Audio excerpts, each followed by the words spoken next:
The fallout continues with FTX as another company is preparing to file for bankruptcy on Monday. And Elon Musk says this one event is so pivotal to our economy and crypto that we need to pay attention. It could either send the markets roaring or sent us back to the Stone Age. And Ripple versus the SEC, we've got some new dates for you, everyone. And all those people out there that were like, yeah, we're going to be done by December. Girlfriend. We're talking about March as the earliest. And here's the worst part. The strategy for the SEC seems to be the same thing. That is, take as long as you can to drain these companies of money. LBRY lost their case recently via summary judgment to the SEC, and they said even if we would have won the case, we were dead anyways because they drained us of funds because of how expensive fighting the SEC was. Let's get into the news, everyone. All right, let's start it off with the heat map, or should we? Comment down below if we should keep or remove the heat map segment from the videos. Crypto mining company Argo Blockchain plans bankruptcy filing. Ooh, it was leaked information, everyone. Will Foxley shared this with us. Special information for stakeholders. Argo Blockchain PLC has voluntarily filed a petition for Chapter 11 of bankruptcy protection. Now, the reason why this is significant has to do with what's going on with the price of Bitcoin. And now a lot of you out there are like, yo, I don't care about Bitcoin. And I get that you don't care in an investment move.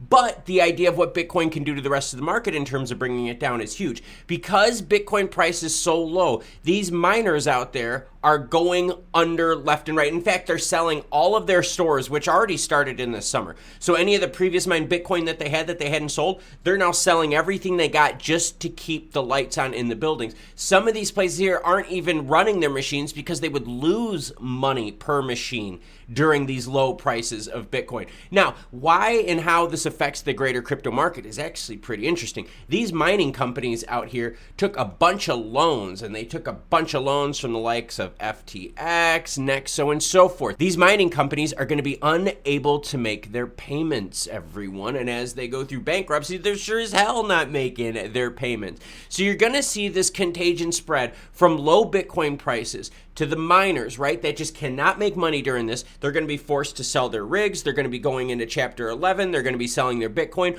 All of this is negative pressure on Bitcoin, and it's going to have heavy impact on the firms out there that were giving these Bitcoin miners their loans. So this whole subset, like ecosystem in crypto, a lot of trouble here. Now onto the Elon thing. Elon Musk says recession likely if the Fed raises rates again next week. That's exactly what I said 2 days ago. Okay, so on December 13th, you're going to have CPI data come out at 8:30 a.m. Eastern time. We're going to be live streaming then, so you get to see what the market reaction is. We are expecting 7.2 or lower, right? That's what we need for the markets to rally and go green. Now, if it's higher than that, that means the Fed is going to have to drop a massive hammer on the economy because it means, hey, things aren't working, right? Our rate hikes aren't working to slow down inflation as much.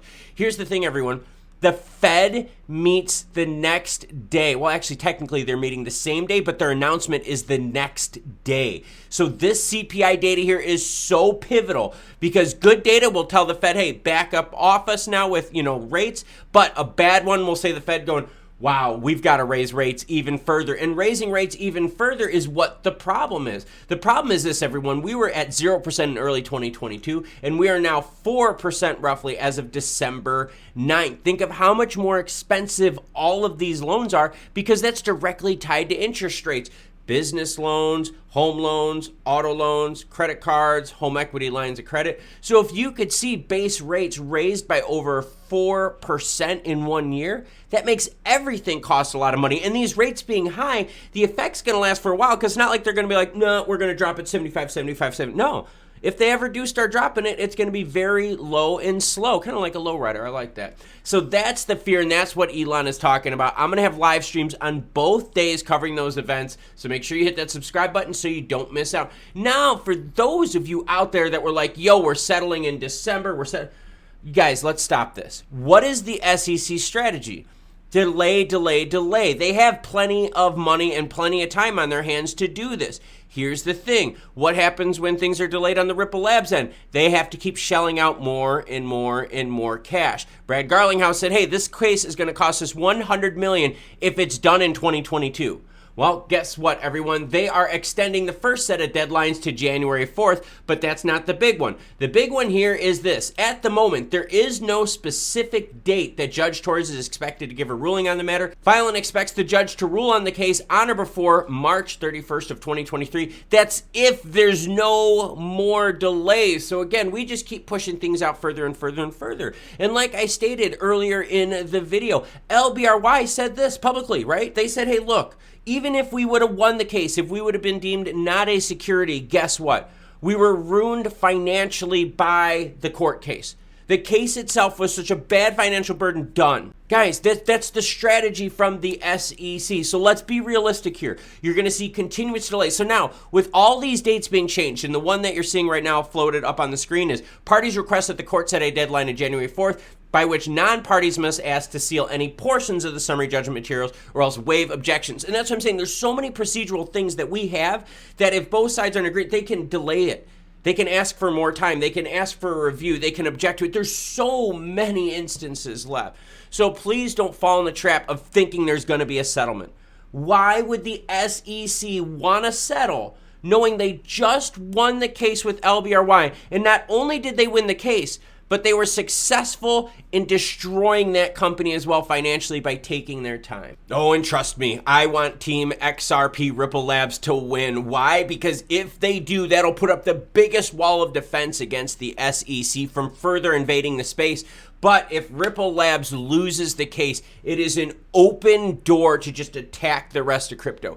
That's why this case is so pivotal. That's why we got to get through all the FUD that's out there and stay with facts so that we can be best informed on what's actually going on, not the hopium that's floated around there. Elon Musk says, hey, that announcement from the Fed is a big one. I totally agree. Why? Because we're getting data on the 13th for a decision on the 14th. And right now, you've seen it. You've seen it in the heat map. We have gone sideways the last couple weeks because we're waiting for this pivotal date right there, the December 13th and 14th combination. And I know a lot of you out there don't like Bitcoin, but it's a whole subset economy right there that has massive impacts as that economy is just imploding, everyone. That's going to further bring down the price of Bitcoin, which brings down the rest of crypto. But it also means that those Bitcoin miners out there, and remember, all their business plans are basically the same. But that means all those Bitcoin miners out there can't repay their loans. It also means they're dumping any Bitcoin they do mine or have in reserves on the open market just to keep operational costs going. And it also means a lot of these places are shutting down, further putting negative pressure on Bitcoin and the rest of the crypto market by proxy. Thank you very much for watching this Saturday morning Crypto with Klaus episode. I apologize for the nasal sounding. I'm fighting a little bit of a chest cold mixed with asthma. It's not so much fun. I've been wheezing a little bit lately. To keep you entertained until the next video comes out, check this one right here. Pretty good stuff. Thank you very much for watching and the various level support of this channel. I greatly appreciate it. Have a great rest of your Saturday, and as news breaks, I'll be sure to share it with you. Take care, everyone.